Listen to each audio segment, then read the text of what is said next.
Good evening, August 24th, 2025, with calendar Expo tonight. We've got something going on with Enoch. I hope you could see my Enoch heart out there, which I put together for my book, my translation. I'm so happy to see such a good turnout tonight. If you want to get notified of these meetings, if we have any more, please put your email address in the chat, unless I already have it. If you got one, of course, I already have your contact information. And Dustin Hoffman is going to be on tonight. I'm looking forward to anything in regards to Enoch. I like it. I'm still trying to decide whether we think that that might be canonical or not. I certainly think that chapters 37 to 71 are. They must be, because they have the definition, the only definition of the Son of Man, Ben Adam. But Yeshua uses that title time after time, over 100 times in the New Testament. I want everybody to understand what the Son of Man is. Everybody, every religious person has problems trying to give a title to Yahshua. So many think that Yahshua is God. I don't think so. I'm not a Trinitarian. He tells us who he is time after time, and that's the Son of Man. And you won't know what that is until you read 37 to 71 in Enoch. Isn't that right, Brother Dustin? I think that the whole book is my opinion, but that's just my humble opinion. Uh, Enoch said he wrote it to us, a far off generation. I know you have some different opinions about that. I know we all have different opinions about different things. Um, but it certainly has a lot of language in the parables that point to the Son of Man and who he is. Absolutely. That's right. That's right. And I'm glad that we agree one way or the other. So, because you're an expert in this area, if you think so, well, I'm going to think so too. Thank you, man. Are you ready to roll tonight? I think we're ready to get going. We're going to be able to see your face. Well, that depends on if you're willing to look or not. Ah, okay, brother. Father, If I can we dim some ask you lights. now to come into this meeting and to bring complete order to it, that you might anoint our Enoch tonight, our speaker, and that he might bring forth the truth and the anointing of the book. Head of days, ancient of days, going to be good, going to be good. I ask your blessing on everybody that's come out tonight. Bless them real good. Let them get something good out of this that they can go back and tell other people about it. We pray these things in Yeshua's name. Amen. Go, brother. Hallelujah. Hallelujah. Well, it's good to see everybody out here tonight. And like Jackson said, it's a great turnout. Um, Looking forward to this. Wrote a whole lot of stuff down, made a whole lot of notes. Think I'm going to scrub about 90% of that and um, kind of wing it a little bit. I do have some notes and I've got some ideas, but let's see where we end up tonight. Um, I wanted to start out with I need to repent of a couple errors that I've taught in the past. Um, in the last video, the first video that we did, there was a high level of disrespect paid to the name of Yahuwah on my part by calling the day what we referred to it as a day out of time. I think that might be an accurate assertion, but to call it an abominable day is a heresy. And I learned that um, from someone, and I kind of ran. I believed it, and I ran with it. I heard the whole Job explanation that cursed the day of his birth, and so that was one of my mistakes that I made, and so I wanted to correct that. Um, and then I wanted to read to you because of that day, because that day is not an abominable day; it's a glorious to those who see it. And in John 8:56, Yeshua said, "Your father Abraham rejoiced that he would see my day. He saw it and was glad." Are you telling me Yeshua has a day? Um, and then Luke 10:24, for I tell you that many prophets and kings have desired to see those things which you see and have not seen them, and to hear the things which you hear and have not heard them. I believe you'll see evidence here that will give you a different perspective on what Yeshua was saying in John 8:56. The second error that I mentioned, there were two that I was teaching, was in Enoch 72:32. And this is a big deal because that's where we've all focused all of our attention, is in the book of Heavenly Luminaries. I would like everybody to go back and take a second look at the entire book, because the whole book is about his visions. It's all about time. The whole thing is telling us how to understand time. Um, so in 72:32, I tried to disconnect that verse from the 364th day that it belongs to. I realized this when I went back and I reread the prior verses that say on that day. And I saw that they were all referencing the verse before that verse that it was in. I imagine I did this to support my understanding at the time. I believe for many of us, we see what we want to see. And I know that was true for me in that situation. And so, and here was the problem. Um, we're told that the equinox is the 365th day of the year, and then, or, some believe that's the first day of the year.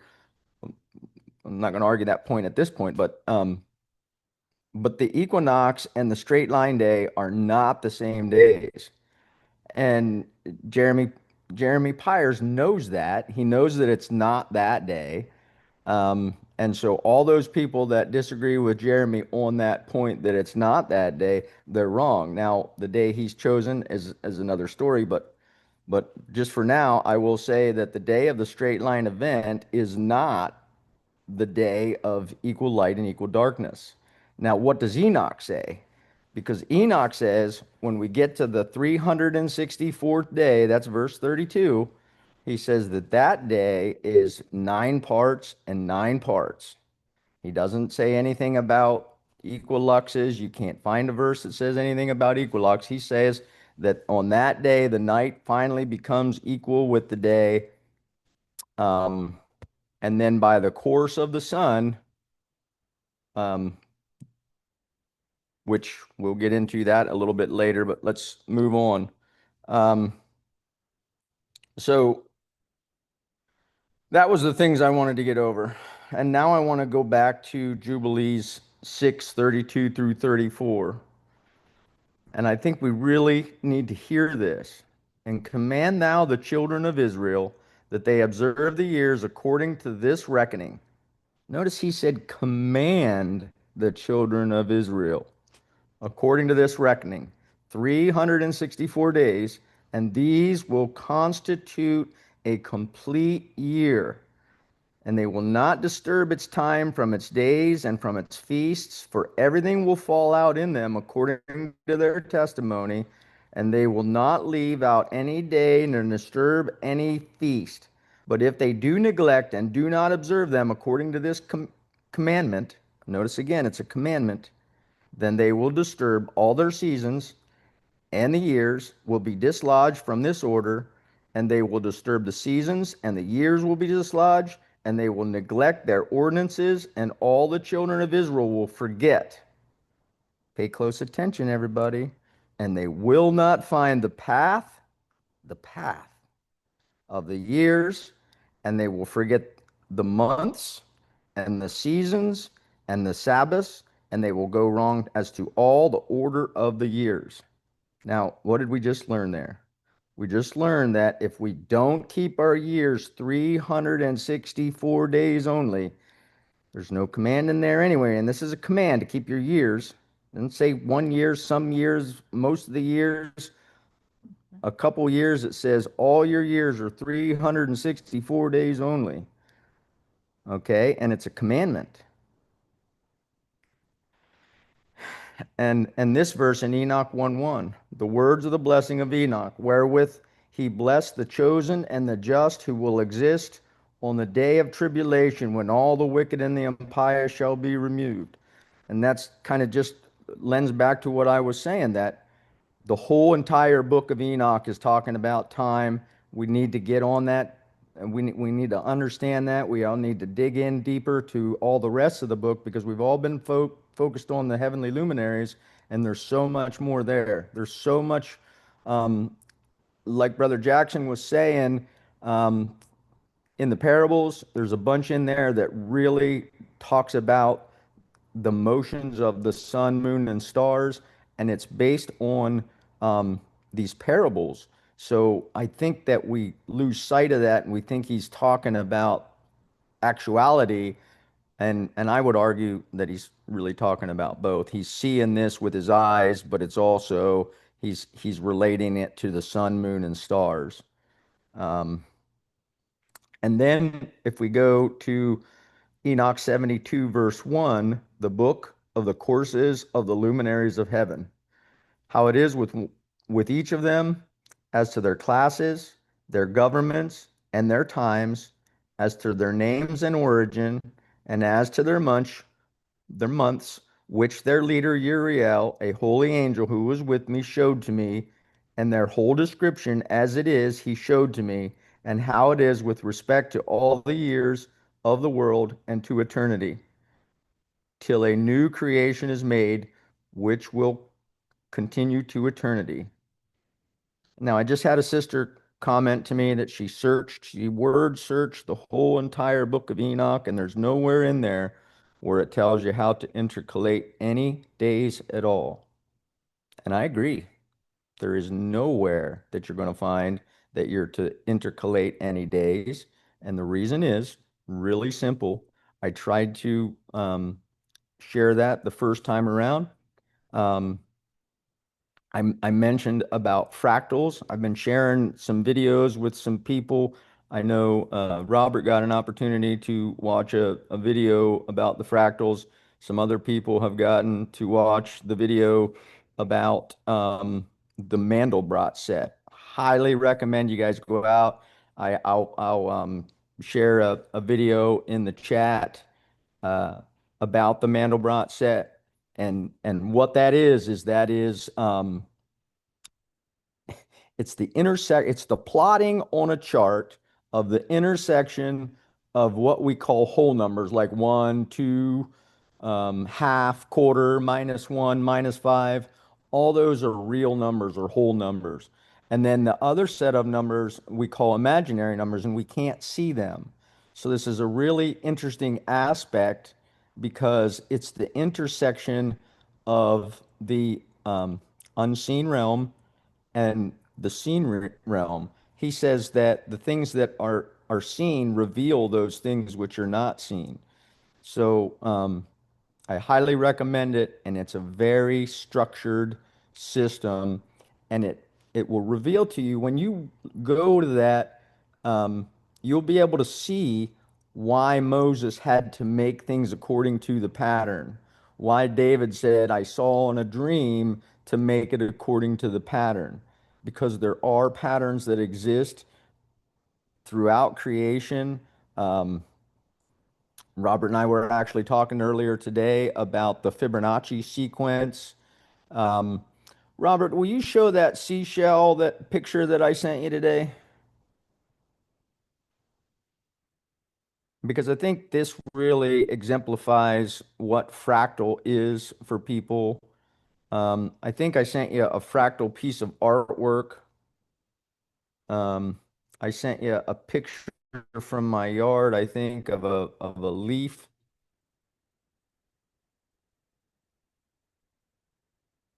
Now notice how the whole seashell is one big spiral, but inside the seashell are spirals that make up the spirals that make up the spirals that make up the spirals.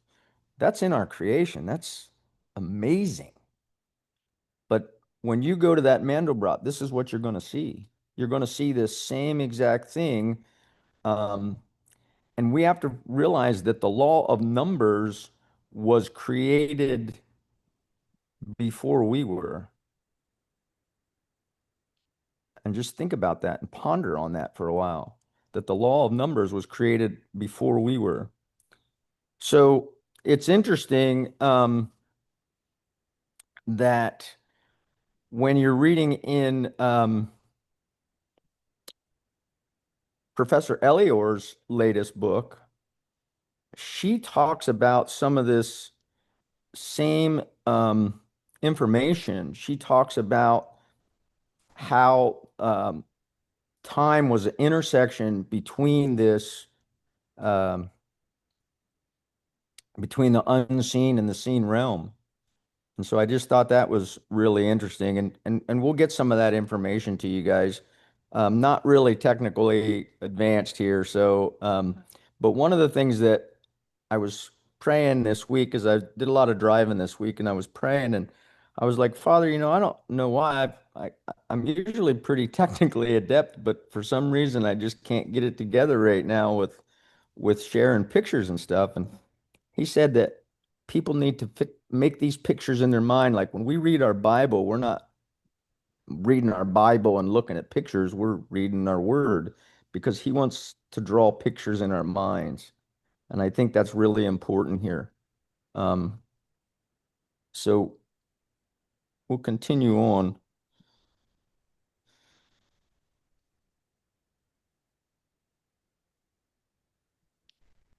So in 72:1, as I said, Enoch is telling us that he's seen the whole thing. He's seen everything that there is. And there's nothing in there that tells us any intercalation. And I already said that the day of equal day and equal night, they don't belong to the same day as the day the sun crosses the celestial equator. It's just a fact. We all know that. Everybody knows that that day is not the equal day. Now, in Ecclesiastes 7:13, Solomon says, "Consider the work of Yahuwah, for who can make that straight which he hath made crooked?" Who can do that? Not me, not you. We can't do it. We don't have the power to control time or to bend time or to make the shadow of the sun straight. That's only the Father. And he told us in Jubilees that because we wouldn't keep our years 364 days only, that we'd go wrong and we'd lose the track to the path to the months and the Sabbaths, and all our feasts would be out of time. And he warned us about that because he knew that we want to do things. We want to do work for salvation. It's a natural thing for us to think we have to do something to be saved, and we don't. We keep his commandments because we love him and we think it's our right duty. We don't do it for salvation. It's the same thing with time. He made time to reconcile us to him. So because he made that time to reconcile us to him, he did it in a way that we don't have to do anything. All you have to do is keep his commandments.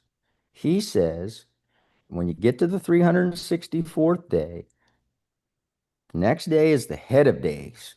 Okay, that's his day because he's before all things and he is the beginning and the end. When you go through and you start to read the characteristics of the Father, who he is and what he says about himself and what he tells you, you're going to start to see that the only place that fits him when he says he will make your pathway straight The only day that is his day is the day of the straight line. And it's the spring straight line because that's the beginning and the end of the year according to his word. That's what he decided it would be. So give me just a second here. I'm getting ahead of myself. Can I ask a question then? Yes, sir, you can. So you're saying that what I call a non-day is the head of days, and it is on the tail end of the year or the beginning of the year, or doesn't count at all. Robert, the picture that I sent you of the paper plate that I cut, can you put that one up? That one's going to take me a few minutes. Okay. Well, while you're finding that picture, I'll tell you what it is. I took a paper plate and I cut a slit in it. The end of one year, because time is linear, right? It's linear. It We, it we it perceive doesn't it that way. We perceive it that way. it doesn't it doesn't connect. But he bent it and brought it back around in a circle. Okay. And then he's holding it together. And I'll get to that because he tells us that in his word. Okay. And he is that glue. We know that. We know that. We know that the CERN Hadron Collider, they're trying to find the boson Higgs particle that holds everything together, which we know it's him that holds everything together. We know it. We know it in every ember of our being because he holds us together. Um, and that's just what's amazing about it. He um he says that, let's see, where are we at? And this is a really good one that Solomon said in Ecclesiastes 1:15. That which is crooked cannot be made straight, and that which is wanting cannot be numbered. Well, that word wanting is H2642 hesron. And that hesron means to be wanting or deficient or defective. Okay. Well, when we get to the end of our year, you see where the third day there is on the plate where it's lifted up. It doesn't connect to the other side because time is linear and the spiral's coming out towards us. So the year starts at the bottom of the plate and goes around the spiral coming out at us. But he is that day between. He stands in the gap just like Moses and he holds it together. Okay. He is the glue that holds us together. We know that in our DNA, he's the 10, 5, 6, 5 of those, whatever they are, that hold the DNA strands together. I mean, this is all just natural truth that we know and can see. The things that we can see reveal those things which we can't see. And so he's holding time together for us. He connects it. Now I'm going to get to this word, this great word that I found um, that I was led to when I found out that Colossians is talking is has a bunch of of calendar language in there. Okay. And so, but let me go back to this. Let me just kind of go down through this. So this Hesron, right? It says that the that it the what is wanting is deficient. Okay. The what is crooked cannot be made straight, and that which is wanting cannot be numbered. So the circuit of 364 days is deficient because we know it's not complete. There's another day, actually 1.25 days until the Tekufa on the fourth day, which is the completion of the cycle. And that goes back to 72, 6 through 8, where we're told that we have to start in the fourth gate. And we know that the sun is not in the fourth gate when it's on the celestial equator. It's straddling that line for a whole day. And sometimes it's actually every 4 years, it's actually 2 days and I'm going to make that case later.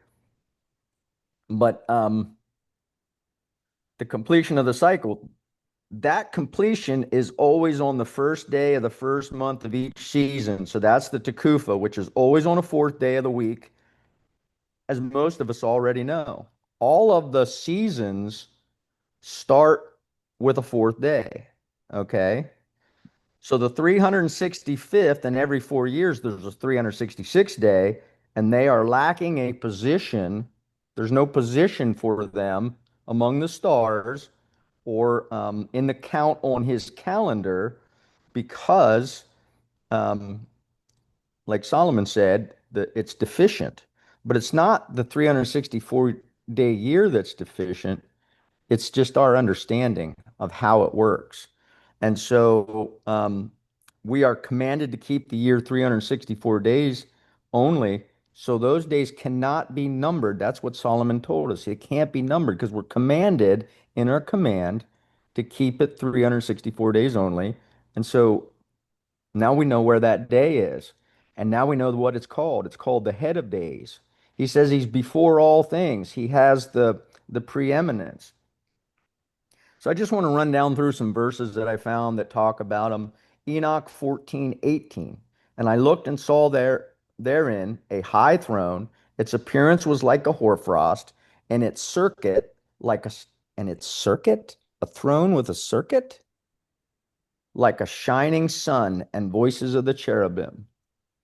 Enoch 72:4. And first comes forth the great luminary called the sun, and his circuit is like the circuit of the heavens, and he is entirely filled with flaming and heating fire. What's a circuit? A roughly circular line, route, or movement that starts and finishes at the same point. That's pretty key. It starts and finishes at the same point because he says, I am the beginning and I am the end. Think of the head of days as a plug in the wall. Anybody that has even a little bit of knowledge about electricity, you plug something in, the electricity, the ions flow out through one side of the wire, out through whatever it needs to run, and it goes back in through the other side of the wire back into the plug. That's a circuit. So that's what the sun's doing. It's running around in a circuit on this energy that it gets. But that's again another story. Now I want to mention Genesis 1:3. And Elohim said, let there be light, and there was light. Remember that verse? I put this verse here for a reminder because many of you are going to wonder, and some of you will ask when I'm finished, what do we do with the 366th day? But that's got to come later in this study because right now we're just talking about the head of days. We didn't get to the Son of Man yet. In 2 Corinthians 4:6, for Eloah, who commanded the light to shine out of the darkness, hath shined in our hearts to give the light of the knowledge of the glory of Yahuwah in the face of Yeshua HaMashiach. In Psalm 65:11, you crown the year with goodness, and thy paths drop fatness. Remember, we're trying to be on the path, right? The path of righteousness, and it's his path. You guys remember the star that I shared with you, Saddle Melech, to be led in the paths of righteousness? Now, Jubilees 4:21, and he was moreover with the angels of God these 6 jubilees of years, and they showed him everything which is on earth and in the heavens, the roll of the sun, and he wrote down everything. So Methuselah was born in 587 Annamundi, the 6th year of the 7th week. And Enoch goes to be with the angels for 6 jubilees. He leaves just before the start of the 13th jubilee, which begins a new course of the 6 jubilee cycles of the priests. Okay, remember there's 6 jubilees, so 6 and 6 is 12. So at the end of the 13th jubilee, there is the 13th jubilee starts a new cycle. Okay, and so And he's there and he sees all the movements of heaven during a complete cycle of the priestly course, which is a full cycle of the motions of the sun, moon, and stars. And then they return to their locations and begin the courses again. So he was there to see what's spoken of in 4Q 320, and I'll prove it to you. He was there to see the sun rising while the moon was setting. Okay, that's what he got to witness because that's what marks the beginning of the priestly courses when Gamul's in the temple, um, which is really fascinating. Um, let's see.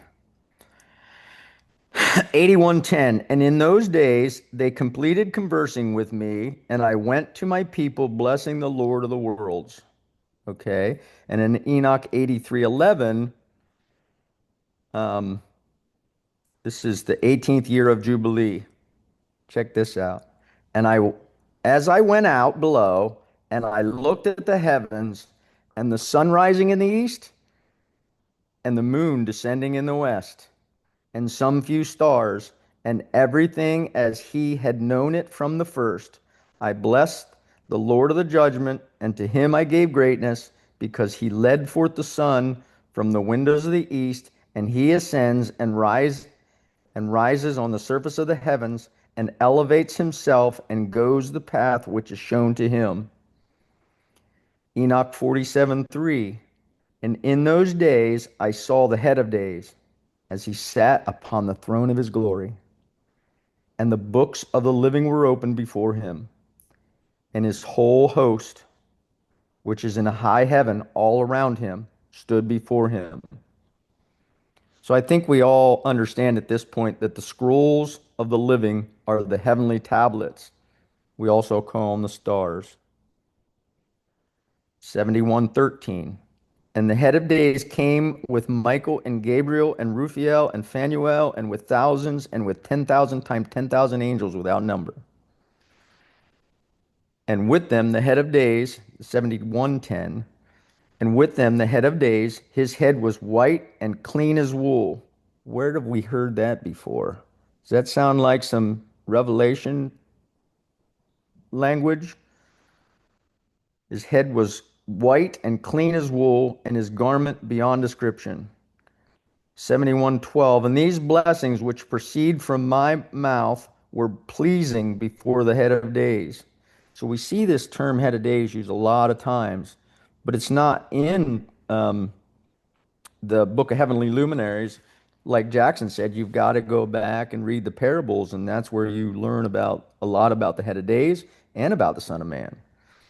And then I saw the head of days sitting upon the throne of his glory, and the angels and the just ones stood around him. The angels and the just ones are the stars. And that also you need to go back and read the parables. That's in the second parable of Enoch, where he tells you, I think he even says, and I didn't write that verse down, but he even talks about how he sees this place and he wants to stay there, and he remembers that he had been there before. That's pretty crazy. I'm not sure I understand that right, but that's what I believe he says. And so 55:1, and after that, the head of days repented and said, in vain have I destroyed all who dwell on the earth. So we know when that was, right? And at that hour, 48:2, and at that hour, the Son of Man was called near the Lord of the spirits, and his name before the head of days. Oh man, here we go. And there I saw one who had a head of days, and his head was white like wool. And with him was a second, whose countenance was like the appearance of a man, and his countenance was full of agreeableness, like one of the holy angels. There you go, Jackson. There's your man. Could this be Yeshua every fourth year? Remember, this is all about luminaries. This is all about the heavens. This whole thing is a parable about the sun, moon, and stars. This is what Enoch is writing about. In 62 or 46:2, and I asked one of the angels who went with me, and who showed me all of the secrets concerning this Son of Man, who he was, and this is what killed me, and when he was, and why he goes with the head of days. The biggest problem I see with the intercalation model, because they all have the same issue from my perspective, is that they fail to address the fact that time is linear. I must also admit that I too was failing to see the significance of this fact until just very recently. Time is cyclical in a two-dimensional model, but time has at the very least, three dimensions. That means that time is more like a spiral, ever expanding. Remember the seashell? And never returning to the beginning. That is why the head of days is a necessity. We need to understand it and embrace it because it is who he is. He is synestemy, the one who holds all things together. So this word synestemy, it says to place together, to set in the same place, to bring or band together, to set one with another, to put together by the way of composition or combination, to unite parts into one whole. Do you mean to tell me that he is that great? Of course he is. That he can take the end of one year and hold it to another for us so that we can be reconciled to him. Is that just amazing? That is just so amazing to me that this is who our God is. This is who our Elohim is, our creator, that he did this for us. We think that he came and died on the cross for us, but he did it all for us. He created the time. He did it all to reconcile us to him. The whole deal was for us to be reconciled. We don't know who we are. We don't know who we are. We've forgotten who we are. I found this word in Colossians chapter 1. That's why I said there's some good language in there. Colossians 1:15, who is the image of the invisible Elohim, the first begotten of all creation. Yeshua is not created. He was a mar. Remember I said Genesis 1:3, but we'll come back to this.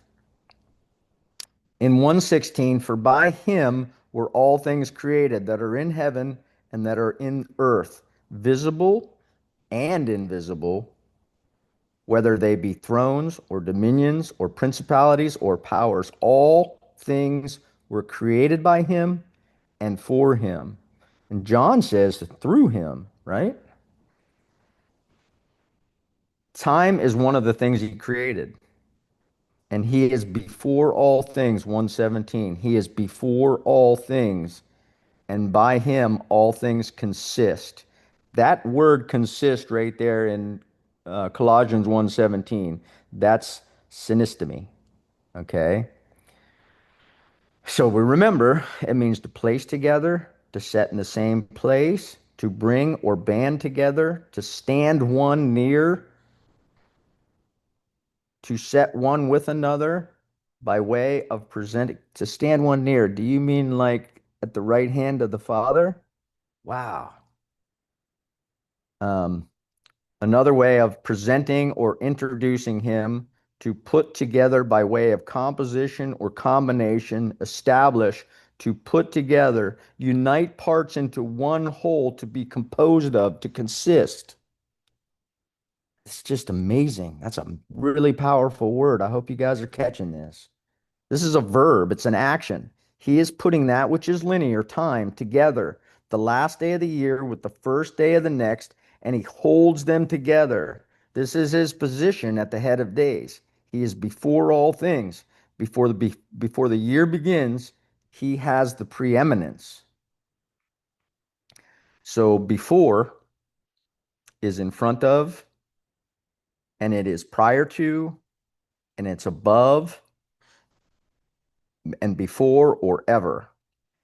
And all things is individually each, every, all, any, the whole, everything, all things, everything. We need to get that. We need to really understand that he has to have the preeminence in all things. That's why that position is there for him, because that's where he has to be. And we also need to remember he's not part of time. He made time. Time is a creation. It's part of his creation. So it's not like he's one of us and he's inside of time. He's outside of time. That's why he's not an intercalary day at all. If we call it anything, we might call it an extracalary day because he's outside of what we call the calary, the calendar. Um, and he is the head of the body, the assembly, who is the beginning, the first begotten from the dead, that in all things he might have the preeminence. Like he said, he's the beginning who has the preeminence in all things. So I looked at the word, and I'll probably butcher this Greek word, arche or arche, and it is the beginning, the origin, the person or thing that commences, the first person or thing in a series, the leader that by which anything begins to be, the origin, the active cause, the extremity of a thing, of the corners of a sail, the first place, principality, rule, and magistry. And I think that speaks for itself.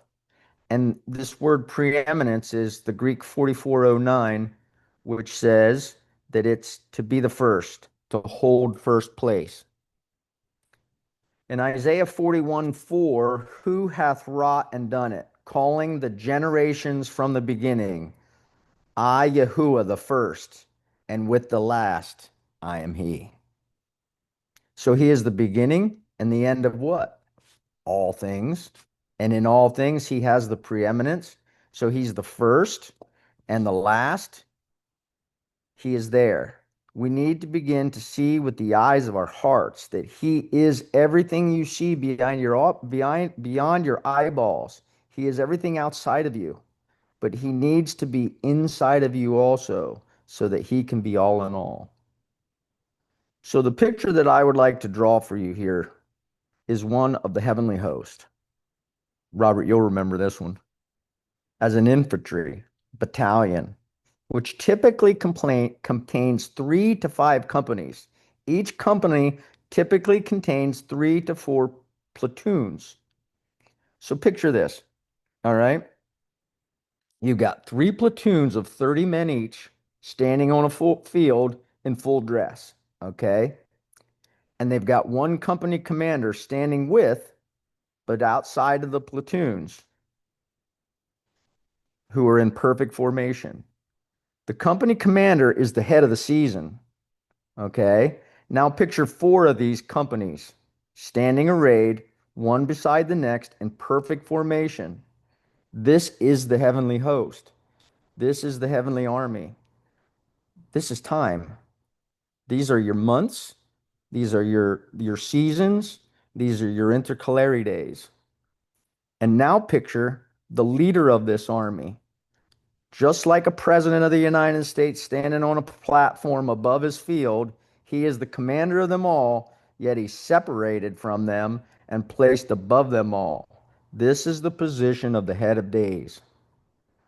He is the leader of them all, but stands separated from them all, set apart.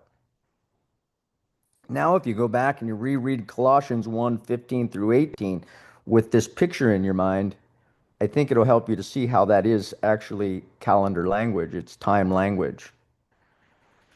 The head of days is not an intercalated day. By definition, to intercalate is to add or count days inside of a calendar year. The head of days has the preeminence. He is outside of time in the beginning, and he holds all created things, for example, time, together. That day, if we were to call it anything, and I already went over this, it's the head of days, but if, we could call it an extracalated day, but it's not an intercalary day. And there are no other days that go in our 364 year day. They don't fit. And that's why I brought up the patterns, because when you look at that pattern of these three groups of 30 with one standing outside of it, and they're each a whole by themselves. It's a company. So you've got three groups of 30 with one. That's your 91 days, okay? And you have four of those, so they're exact duplicates of each other. But each one of those has a whole group of men with one outside of it. And then the whole year is a whole group of men with the one outside of it. And it's the only one that can be outside of it because he is the creator of all. He's the chief. He's the boss. He's the man. He's everything. Let's see, where am I at now? I lost my place. Trust in Yahuwah with all your heart and lean not on your own understanding. In all your ways acknowledge him, and he will make straight your paths. And I say that with all my heart, brothers and sisters, that if you look to him and you really seek to find him, he'll reveal to you. You know, one of the things that I said to several different people today before I did this presentation was I said, it's not me that's going to convince anybody of this truth. That's not me. That's him. Paul said, I plant, Apollos waters, and Yahuwah gives the increase. And that's the way it is. But if you seek him with your whole heart, you will find him. David said, you said, seek my face, and my heart said, your face I will seek. And Yah said that David was a man after his own heart. And so I admonish you guys all to seek his face. I'm not going to convince you. We can argue this for the rest of our lives, but it is what it is. That's you can see it or you can't, and that's not up to me. Love you guys. Love you all. I've had some really good conversations this week with several people, and it's really been a great experience. Um, I have some videos and I have another presentation, uh, but that's the gist of the head of days. Now, a sister of mine did a presentation on the names of head of days and ancient of days and a comparison of those, and it's a really good comparison. Do you have that, Robert, that you could put that up so that they could see the uh, the page, or could you share a link to that for everybody on the chat and maybe put it up so everybody can see it?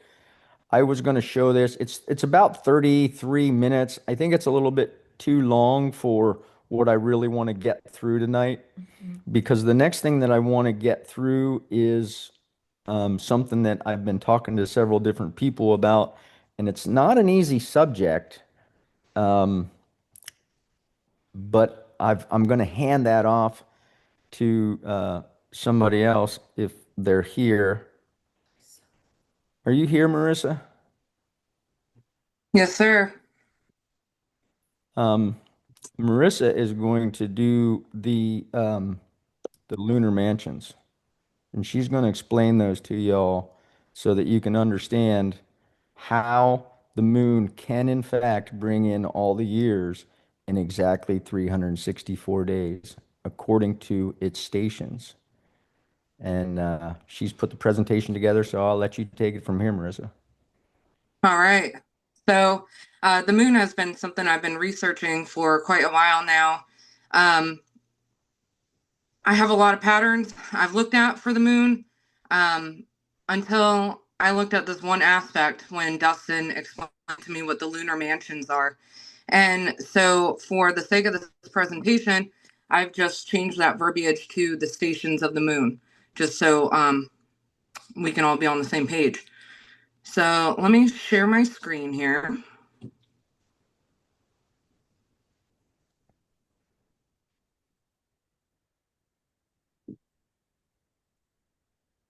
All right.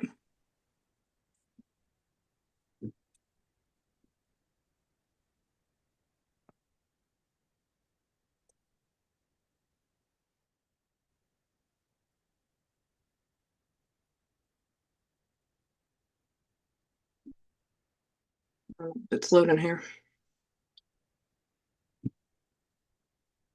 Let's see.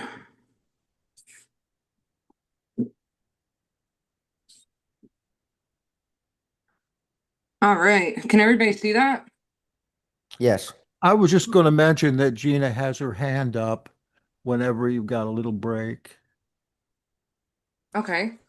When we're all done with the presentation, and then we'll take questions at the end. Gina, thank you for your patience. Okay. So do I need to turn my phone so that it's bigger or?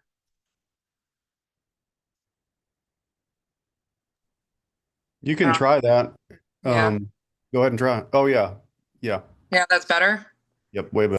Yeah, that definitely works better. Okay, awesome. All right. I've never shared the screen on Zoom before. So um uh just to precursor this, I just wanted to say thank you to Jackson for having these calendar expos. It gives us all the opportunity to hear another perspective and to refine ourselves in the fruit of the spirit, to hold space for other people and to hear out where they're coming from, because all of us have been given different nuggets, if you will. All of us have a little bit of the truth. And I'm definitely not presenting this saying that I have the whole truth or that I know everything, because I absolutely don't. And so I'm just joining tonight because I stand corrected on my previous position on the calendar. And I have found that the moon is a witness for the head of days. So let's just jump on into it. So I want to start off here with some scriptures about the moon. Understands that there are two words in scripture used for moon. I'm not Hebrew, so I would pronounce this Yareyak. And so here are a couple of verses where Yareyak is used. When I consider thy heavens, the work of thy fingers, the moon and the stars which thou hast ordained. And then also we see in Psalms 89, it shall be established forever as the moon and as a faithful witness in heaven, Selah. So a couple of the words used here are ordained and established, which means appoint, fasten, set, establish, and then also witness. That is H5707, witness, testify, and recorder. So when we look at the Strong's definitions, we start seeing what the role of the moon is. All right, so also Yareyak, we have in Jeremiah 31, thus saith Yahuwah, which giveth the sun for a light by day, and the ordinances of the moon and of the stars for a light by night, which divideth the sea when the waves thereof roar, and Yahuwah is his name. So for ordinances here, the definition is statute, custom, manner, or site. And then we have another for Yareyak, which is one of the most popular ones, Psalm 104. He appointed the moon for seasons. The sun knoweth his going down. And so seasons here is that H4150, meaning a fixed time, season, or sign. They also have feast in here. But I'm highlighting these particular words in general for the rest of the presentation.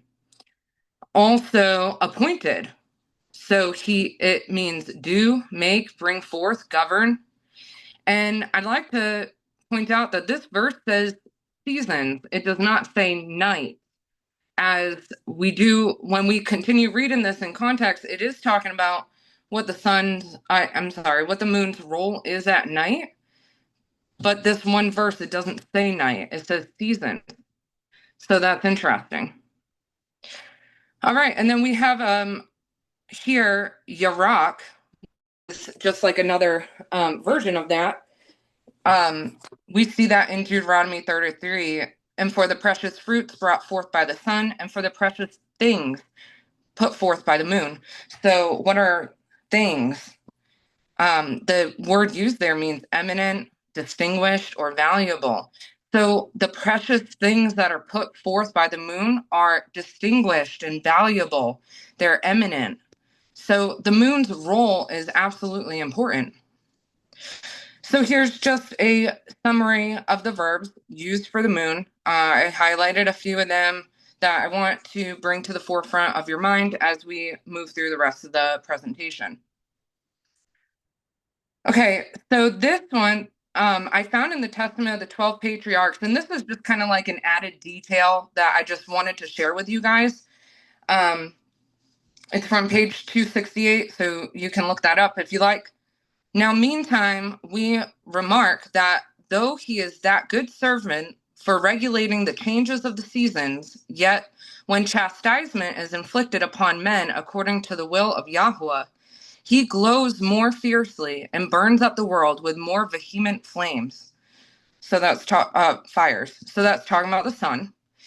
In like manner, also the course of the moon, and that changing, which seems to the unskillful to be disorderly, is adapted to the growth of crops and cattle and all living creatures, for by her waxings and wanings, by a certain wonderful contrivance of providence, everything that is born is nourished and grows, concerning which we could speak more at length and unfold the matter in detail, but that the method of the question proposed to us. Yet by the very same appliances by which they are produced, all things are nourished and increased. But when, from any just cause, the regulation of the appointed order is changed, corruption and distemper arise, so that chastisement may come upon men by the will of Yahuwah, as we have said above. And so I wanted to share that because it is also pointing out the roles of the moon. So she is a nurturer for the growth of crops, for all living creatures, and specifically to point out by her waxings and wanings. So that's specifically talking about the phases of the moon, which we're going to get into. So the moon has three aspects, three key concepts that I want to talk about. Period. So that is the phases of the moon, how the moon influences light exposure and biological rhythms. So some of the things outlined in the previous slide. Number two is the gate motion, the moon's symbolic journey through celestial gates between sky sectors. And I believe it was Colton that brought up the gates that the moon will go through. And then number three, this is the lunar mansions Dustin mentioned, but the stations of the moon. The moon's nightly path through defined zones of the sky used in ancient timekeeping. So this was found in other civilizations. The Chinese, being one of them, have writings about these lunar mansions. All right, so our first one is the photo period. The lunar photoperiod refers to the changing levels of moonlight throughout the phases of the moon over the course of its cycle. The moon's photoperiod month averages about 29.5 days, made up of 6 months with 29 days and 6 months with 30 days, per the Book of Enoch. Compared to the solar month, this creates a difference of 6 days per year. Additionally, the solar calendar includes 4 extra intercalary days, making a total difference of 10 days. So the moon's photoperiod has a biological impact. So the organisms respond to moonlight levels, not just sunlight. Coral spawning, fish migration, and even human sleep cycles are affected by lunar brightness. Nocturnal animals adjust activity levels based on how bright the night is. It also has agricultural use. In traditional farming systems, planting and harvesting were often timed according to the lunar light cycle. Full moons provided night visibility for work and were linked to ideal times for planting or pruning. Some crops are thought to grow differently depending on moon phase and light exposure at night. So to the right, we have, this is agricultural moon cycle. You can get one of these on Amazon. But essentially, out of the days of the lunar month, there are better times for, they have fishing on here, they have planting, when you would be harvesting, and all this is by the moon phase, because the moon affects water. So, like the moon affects the tides, it lifts water out of the ground towards the roots, etc., etc. All right. So the gate motion, I pulled a couple of these screenshots from Colton's presentation just for a visual. Gate motion refers to the movement of the moon through appointed gates in the sky, as described in the Book of Enoch. The moon's motion through the gates averages about 29 days. This shorter cycle results in a yearly shortfall of about 6 days compared to the photo period. So in Enoch 72 through 75, the moon is said to rise and set through a series of 12 gates at the end of the heavens. And these gates mark the structured path by which the moon enters and exits the sky each night. These gates reflect the divinely ordered path of the moon, a system established by Yahweh. The moon's consistent movement through the gates show precision, order, and obedience to heavenly law. This structure confirms the intentional design of creation, not randomness or chance. And so when Colton presented this, he put about, I think it was like 10 years or 15 years up, and I screenshotted every one of them to try to figure out if there was some kind of pattern to the moon going through the gates at the beginning of the year. And he has it on 320 for every picture. Unfortunately, that didn't produce a pattern, so it's not the gates. Which brings me to the third one, the stations of the moon. The stations of the moon refer to the fixed checkpoints or divisions the moon passes through on its journey across the sky, reflecting structure and order as described in ancient texts. The moon moves through 13 fixed stations in a 28-day cycle. I'm sorry, that was a typo. So the moon, if you divided the firmament in 28 sections, okay, so that would be 14 on each end. So 28 sections as it's moving through the sky. Oh, I see what I was doing there. Okay, so 28 times 13 equals 364. So it'll move through that 28-day cycle 13 times within a 364-day year. This allows us to use the moon's motion to accurately track the year and its seasons. So in Enoch, the moon's movement is recorded in detail, including gates, measurements, and cycles of light and dark. The word stations is not directly used, but the concept is clearly present. The moon follows a fixed and observable path across the heavens. We also see evidence of this in the Dead Sea Scrolls in 4Q 3:18.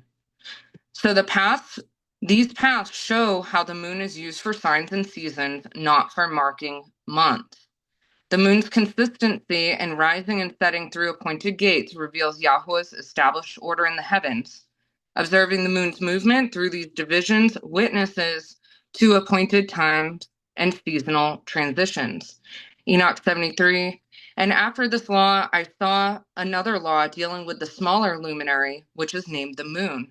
And her orbit is like the orbit of the sun, and the wind drives the chariot on which she rides. In certain fixed portions of her orbit, she completes her light. All right, so here's 4Q 3:18. As I mentioned, these are pictures I took of in my book. The Dead Sea Scroll fragment 4Q 3:18, which refers to the stations of the moon, outlines a complete 364-day calendar year. In reconstructing the entire pattern, all fragments fit together perfectly, confirming the accuracy of this year length. So essentially, in the fragments that are listed here, you can even screenshot the screen so you can go back and look at it. I put together the pattern that this is making. So these are the constellations that the moon is in front of on particular days of the month, and they're referring to the solar days of the month. And so when I put that together, I believe it has month 6 and 7, and then 11 and 12. And so I didn't know if those were separate years. And so I reconstructed it to follow the pattern going through the whole year. And when I got from like month 7, and then I filled it all the way into 11, it fit it perfectly. So that confirmed they are the same fragments for the same year. So what I noticed, most importantly, that from the 26th to the 31st day of the 12th month, the calendar shows no extra or void days inserted within the 364-day cycle.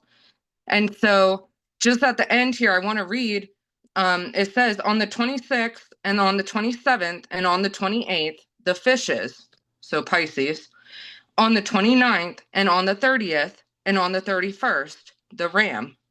So every seasonal, at the end of every season, it ends with 3 days in one constellation, 3 days in another. And I know that because it has the 6th month in here too. So the end of summer. So there's no skip there. This means the calendar is continuous and unbroken with no additional days added inside the year itself, highlighting a precise and orderly timekeeping system based on the moon's motion through its stations. The moon continues its movement through the stations even when accounting for the head of days. From studying the station patterns, 2 key truths emerge. So follow me, guys. The head of days, which is the straight line day, aligns with the winter intercalary day. Number 2, the summer intercalary day lines up with the spring intercalary day, which is the 364th day of the year. And the last day, the sun remains in the 3rd portal, as described in Enoch 72. These intercalary days serve as divine markers that maintain the perfect balance and order of the year. I also have a detailed pattern covering 20 years to share that confirms this cycle. All right, so I color-coded this for you guys. And so I just did screenshots from the notepad on my phone. So we're starting up with the year 2019. I know there are some people here that are fans of that year, so I just wanted to put that year up there as well. So March 20th, being the straight line day, is the head of days. And then when you begin the counting for the solar cycle, day 1 is the day after that. That produces day 91 being June 19th. So the summer intercalary day. And we see that the moon is in front of Capricorn. And then when I move forward into 2020, we have to make note that this is a leap year on the Gregorian calendar. The luminaries are not subject to a man-made construct. And so the 364th day is March 18th, and we will moon in front of Capricorn again. So the head of days, I know Dustin didn't get into the leap year too much just yet, so I don't want to trail off. But so we see the 19th and the 20th together. It's in Capricorn. The head of days witnesses to that winter intercalary day on December 18th is also in front of Capricorn. So that's just to explain this pattern a little bit more to you guys. And without fail, every year that I've gone through, the constellation is the same. So those 2 quote rules, I don't know what else to call them, remain true through the 20 years that I've looked into, which I would have liked to put more years together, but this definitely took some time. So we have on the screen 2019 to 2027. Please screenshot it if you are interested in patterns like I am. And I'm going to move on to the next slide. So we have 2027 up at the top, and then all the way down to 2035 on the bottom right. So this is taken into account those leap years. Like I said, there is February 29th is thrown in there, so it makes the 364th day, March 18th on those years. And there's the moon coming in as a faithful witness to the year's end. The moon moves through 13 fixed stations, each marking a 28-day cycle. This totals 364 days, forming a complete and balanced year. And now I just want to add in here, as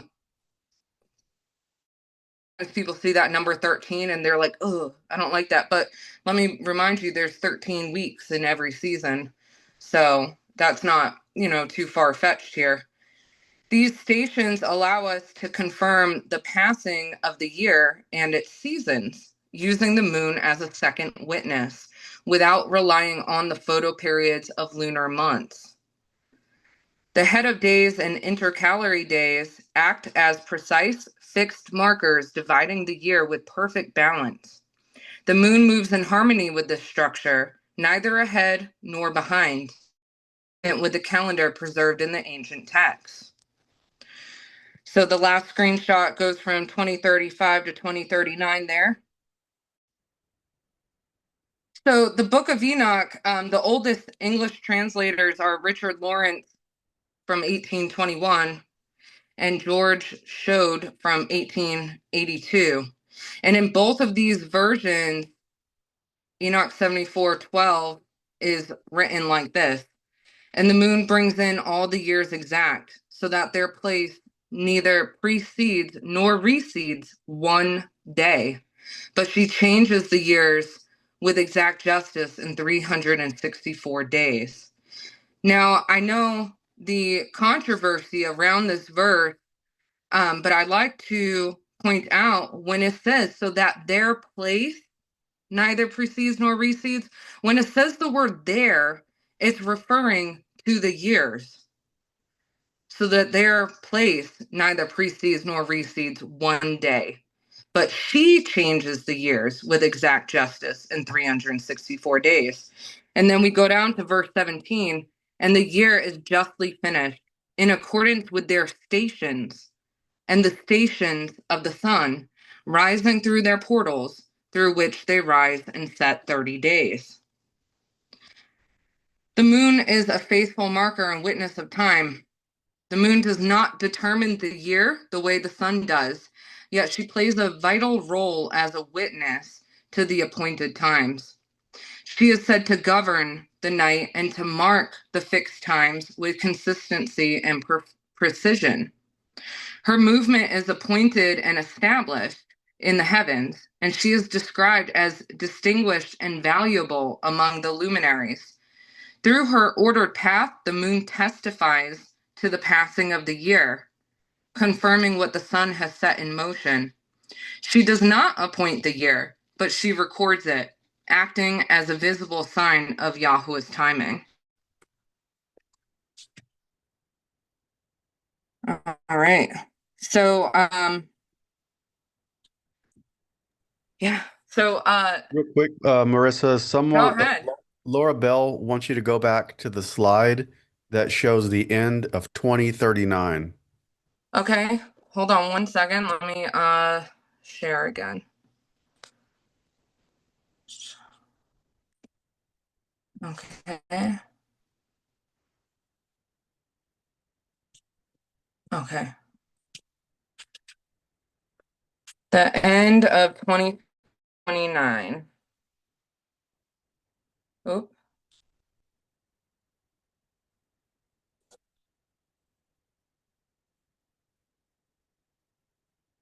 I think it's this one. Also, do you know what book out of the Testament of the 12 you clipped and gave us the verses for? I don't know, but I know it's that page 268. So I have the PDF of it, which like I could put in the chat, but it was 268 of it. Let me turn the screen. Is this the one that she was asking for? 2039. Go to your fifth or sixth. That one? 20, Oh, uh, 2039 at the bottom. I see 2038. Oh, yeah, yeah. Sorry, it's the day 364 ends in 2039. Oh, I see. Yeah. Yeah, yeah.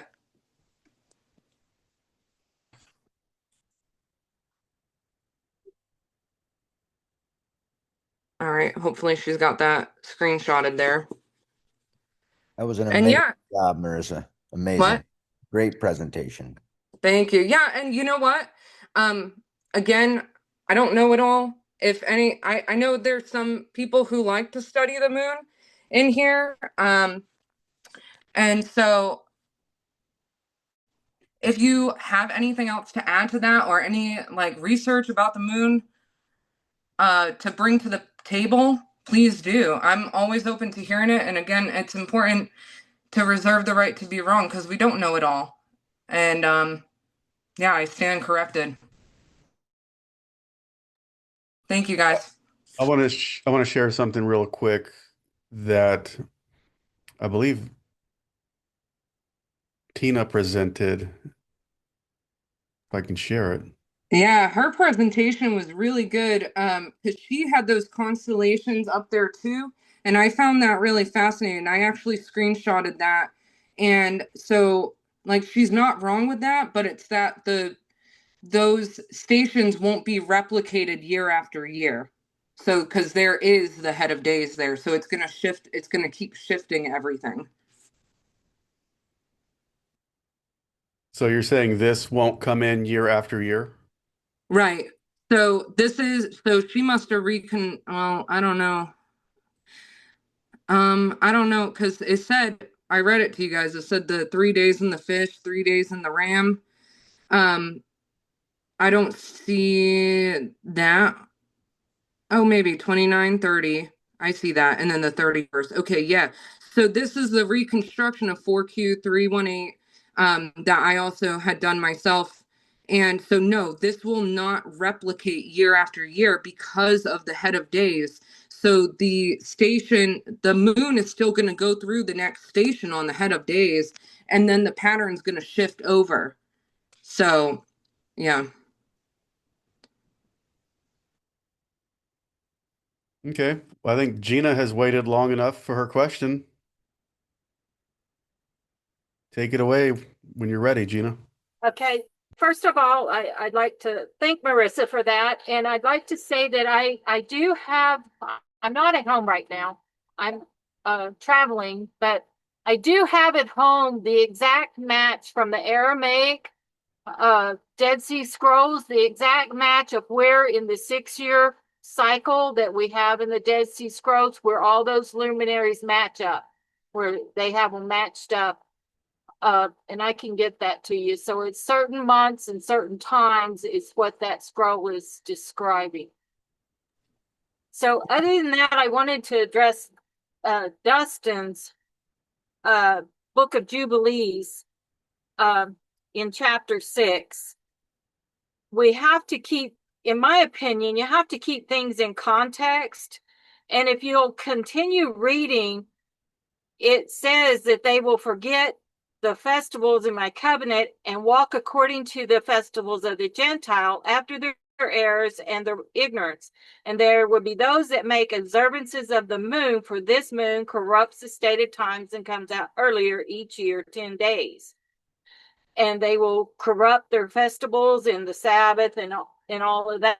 It's not talking about changing the Sabbath. It's talking about when they took up the moon calendar, that changed their Sabbath. And we do have lots of historical records where they do that. And we still have lunar Sabbath people to this day, and they do not have the Sabbath or the festivals at the correct times. So I wanted to bring that to attention. And I wanted to ask Dustin just one question about the picture that he put up about Salamelech a while back, if he's there. Yep, I'm here. Okay, so I still have the snapshot of that. And what were you saying earlier, that you changed your mind about that? Oh no, not about the star. Okay. I'm still studying that star to figure out exactly which day it leads out, but I'm quite certain now that it's actually leading out on the head of days. Okay. Well, I we can't. actually have studied other stars that they use to mark they're actually exactly north and south, east and west from each other. You have Regulus and Faldamont, and you have Aldebaran and Antarius. So right above that Saltamelic star, you will have, I believe it's Faldamont. And in that picture that you posted, you have the sun rising in Pisces, not Aries. And I believe you quote that you don't believe in the progression of the equinoxes. That's right. Well, you can't have it rising with that star either Salamelic, or if you want to use Faldamont, which is in Aquarius, in Aquarius above Salamelic, and have the sun rising in Pisces. If you will go and you will study the lunar mansions and the constellations in the order of the Chinese and how they had things situated, that star, Saddle Melek, is actually in the winter mansions of the Black Tortoise. And so that's the house, the Black Tortoise of the North. So that's the northern house. So that's the whole northern quadrant of the sky. And that star, Saddle Melek, actually rests on the celestial equator, or very, very, very close to it. Have you ever And it actually, witnessed that star with your own eyes at the time of the equinox? no, I have not. No. Okay, well, I have witnessed the Faldamont star on the day of the equinox myself. And another thing I wanted to kind of bring to attention that I learned recently that I did not know, and I actually deleted my flat earth clock, because the flat earth clock has the sun going in a circle around the flat earth. When Enoch tells you that the sun rises in the east and it sets in the west, it returns back through the north to the east. And so it does not go in a circle around the flat earth. So that makes a little bit of a difference in the way the time works and the way Can you explain that? What you're saying about it not going yes, I'm in a fixing to circle? make some charts and some poster boards. I have written it all out. But so Enoch says in 2 or 3 different places that the sun rises in the east, it sets in the west, and it is escorted back through the north to the east again. And if you sit outside and you watch the stars and the way the stars go, because you have the Polar Star and the Dippers that never move. Those are the stars that Enoch says never move. They do not rise and set like all the rest of the constellations and the sun and moon. And if you will sit outside, you can watch those constellations and those stars circle around the polis. And just like he says, the sun rises in the east, sets in the west, and returns back through the north. It does not make a circle around the whole flat earth, like the flat earth clock and the people that make those models. They are not right according to the book of Enoch. So are you intimating that there isn't a dome that holds No, there is a dome. the No, stars? there definitely is a dome. And you have east and west, north and south, but it returns back through the north of that dome, back to the east. So it goes around to the north and comes back. I think, one of the That's things how that you we get really have to be, longer days and shorter nights throughout the seasons when it goes over to the sixth portal or back over to the other side. When it goes closer to the south or it goes closer to the north from the east. That's how you get longer days and shorter nights, and then longer nights and shorter days. Yeah, I would have to see that in a map, but I know that the understanding most of what the flat earth guys have done is the most accurate thing that we have. We know that we can't, and one of the things I want to say is we got to be careful to use that word rise and set because those are not the words. Those are Greek thinking words, just like equinox and equilux are Greek words that we've been taught in our Greek mindset that we've been had shoved down our throat since we were born. Um, that these are the things. That's why we think that, and that's why I made that mistake with the equinox being on that day of the straight line because that's what we're told. We're told that's the equinox, but it's an equinox as the celestial event of the sun crossing the celestial equator. It's not the equinox of the equal day and equal night. So then that's just a point of confusion. And our Father is not the author of confusion. And so when we use these words that are the wrong words, we're setting ourselves up for failure.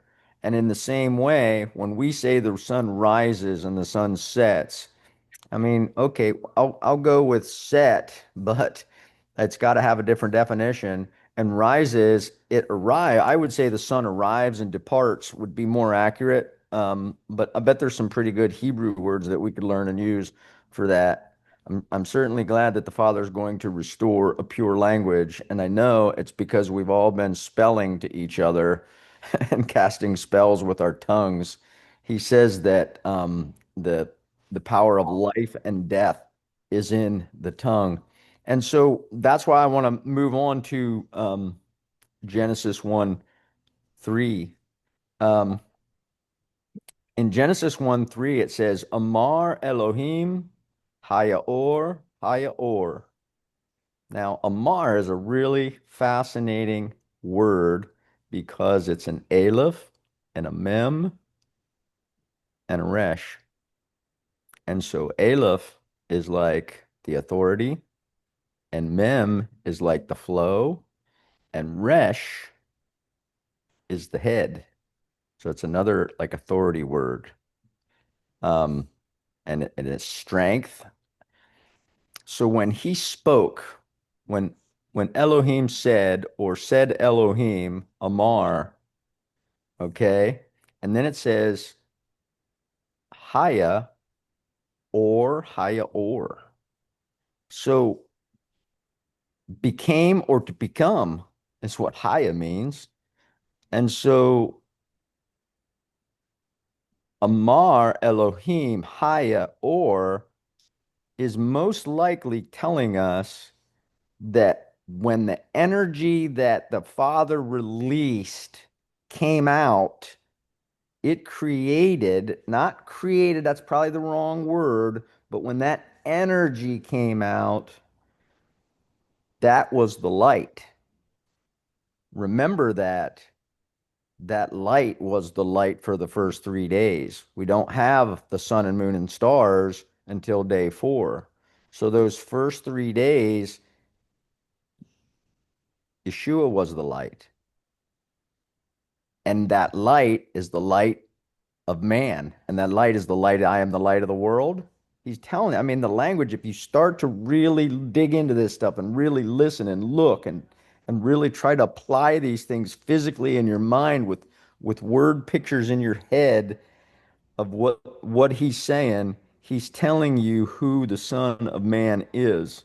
And that's why it says, who is he and when is he? And one that stands at the right hand of the Father, and he's beside him, and he was before him. If you go through that second parable is where it's most of it's at. But when you go through those parables, you're going to find out that um, he's given you all the language that you need to know that he is that light. And I was just talking to Robert earlier today, and I said, it's pretty interesting that um, he was the light for 3 days, and then he spent 3 days in darkness. And I think that's so amazing. I just think that's so amazing that we can start to see these patterns and these inflections and these ways that these things all fit together. And the more we dig in and the more we look, the more we're going to find. And he says, if you seek, you will find. And if you knock, the door will be open to you. And, I was talking to a couple folks this morning, and we were talking about the Robert, the picture that I sent you with the circle, with the circles inside of it, with the two dalets at the top. Could you put that up for me, please?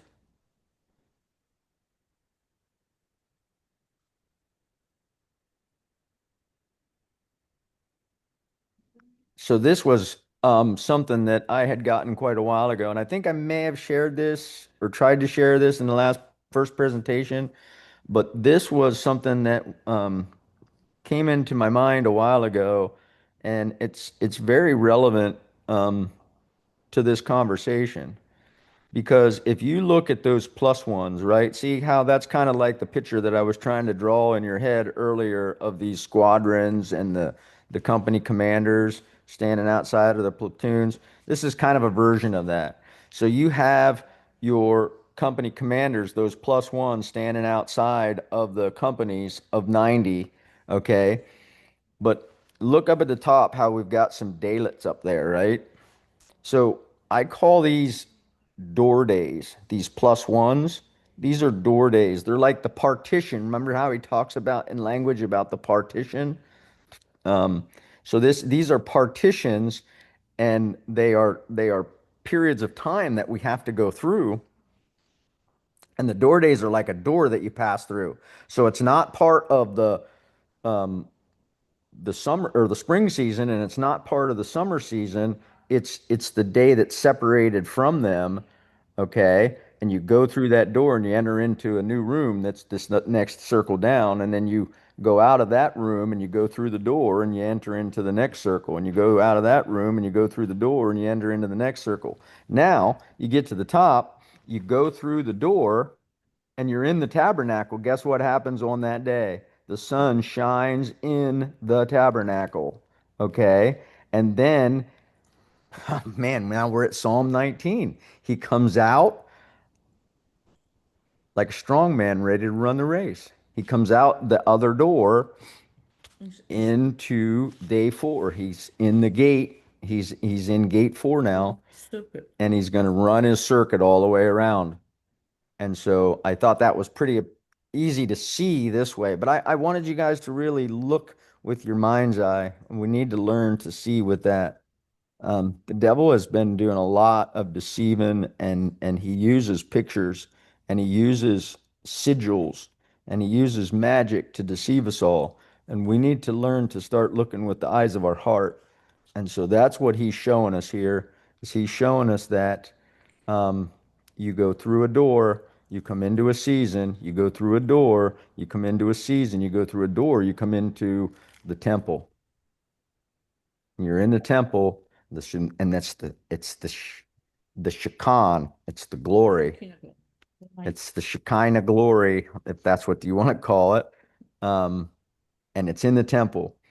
Now, I said that we would talk a little bit about the Son of Man, and I didn't know that we would get this far. I really had this other video. I really wanted to show it, but it's 30 minutes, and I thought, there's a lot of information that we need to cover here. So I really want to say again that numbering your days, or numbering his days, um, video is a really excellent video, and I think Robert can tell you they did a wonderful job.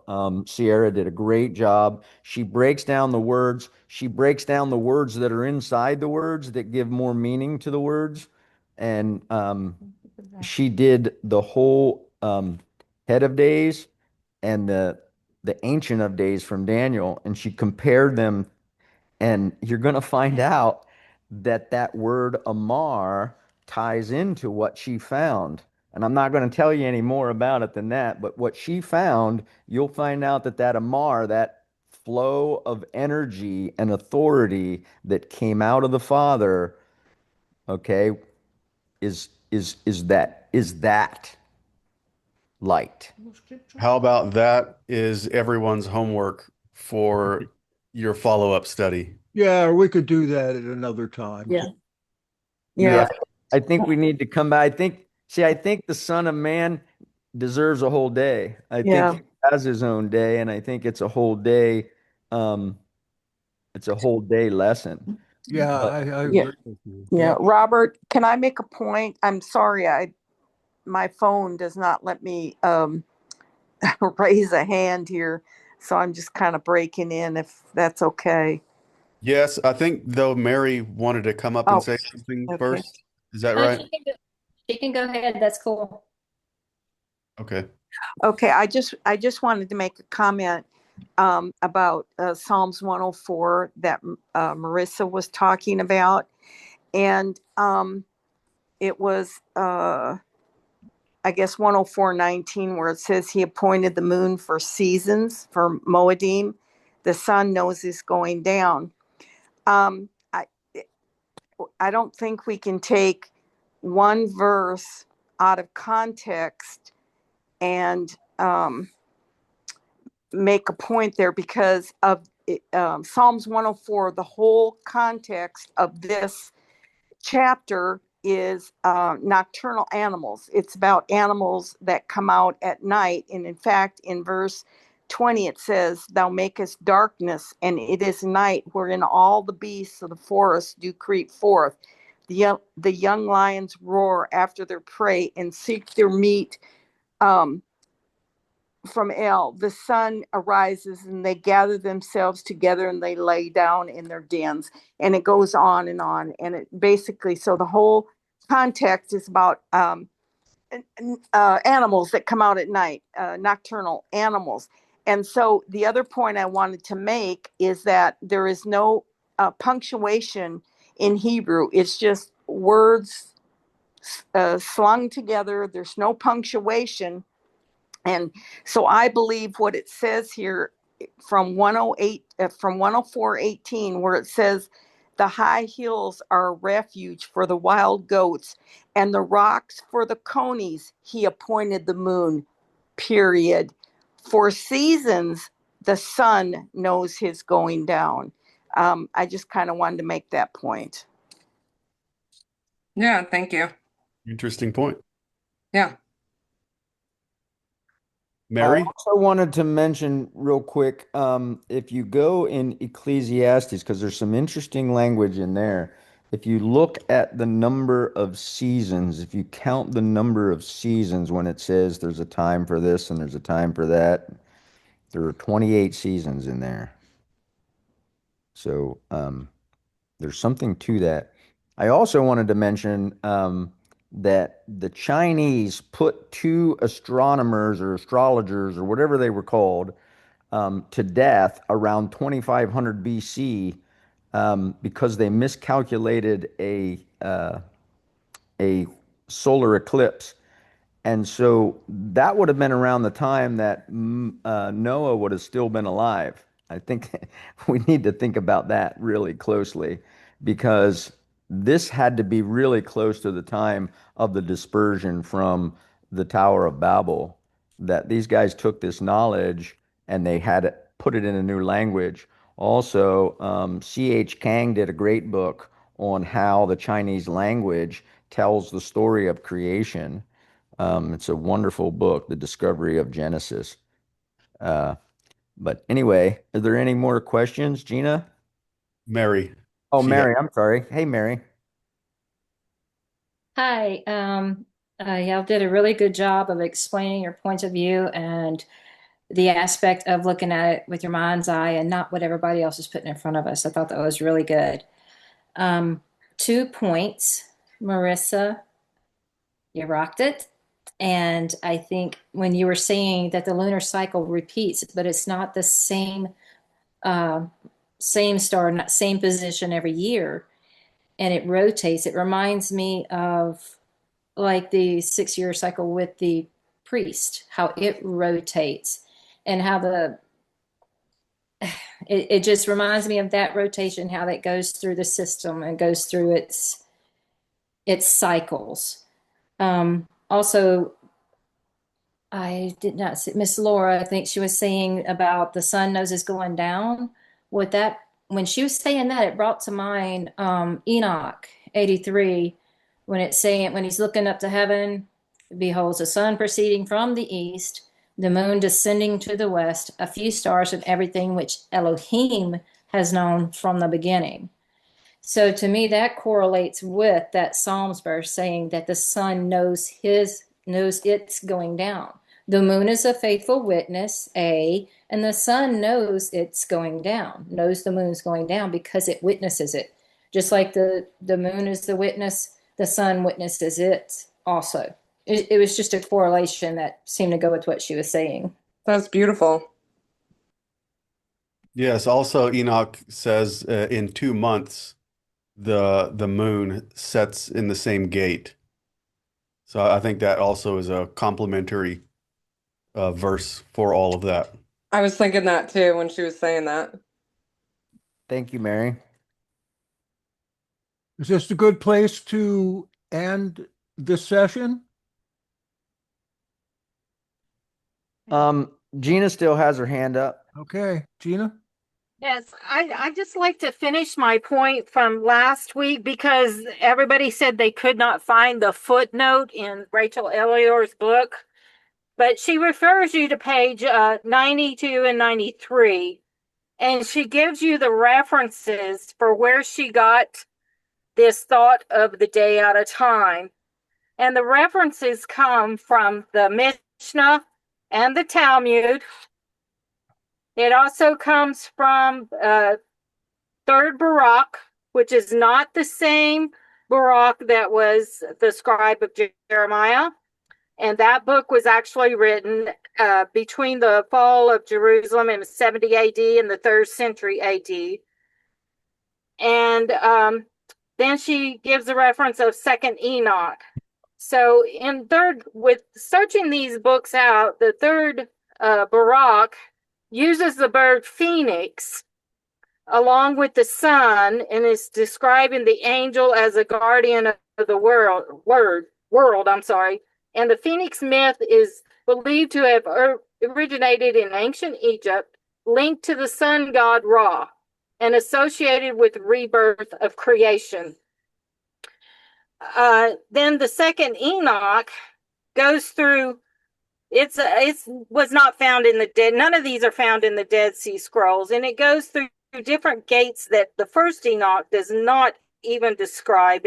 Some of them are 35 days, some are 42 days, and the footnote in Second Enoch by James Charlesworth, he states this. He says, Second Enoch is either another solar scheme that has survived or else a garbled relic.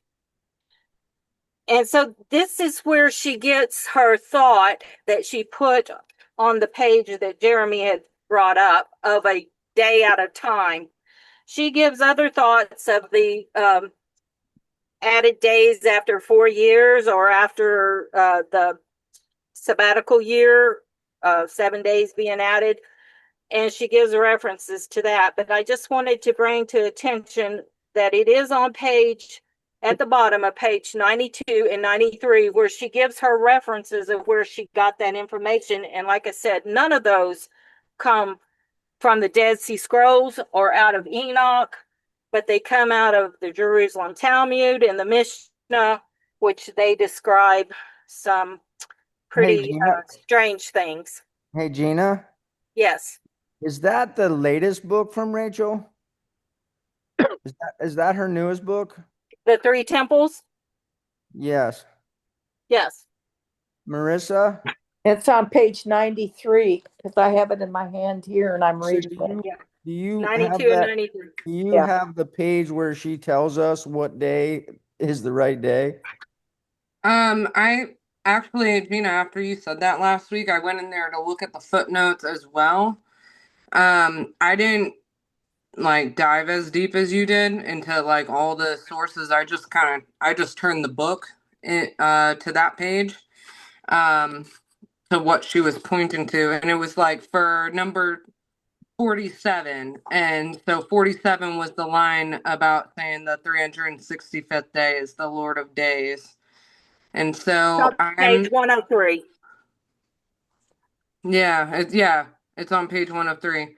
So I'm just gonna drop the screenshots of that in the chat here, from the footnotes that's in that book in particular. So she tells you to go to footnote number 17, which is in chapter 1, number Yeah. 48, and that's on 92 and 93. Yes. Yeah. And if you just look up all those sources where she got it from, you can find some very strange things that we really shouldn't be dealing with, my opinion. Yeah, so I went to whatever the page number was, and this was the source at the bottom that she was sorry, the footnote that she was pointing to, and so I just took a picture of it. But yeah, no, you're right, because she says it in here, that it was found in the Talmud and whatnot. So I'm glad that you went deeper into that, though. I just used the book that I had. I think we need to search out everything that we think might and figure out where the source is without just jumping into anything. And that's what we try to do, is search everything out, just stay with the facts until we find out something else. And so I've read that book thoroughly, and I'm one of the people that if she gives a footnote, I go back and I read them all.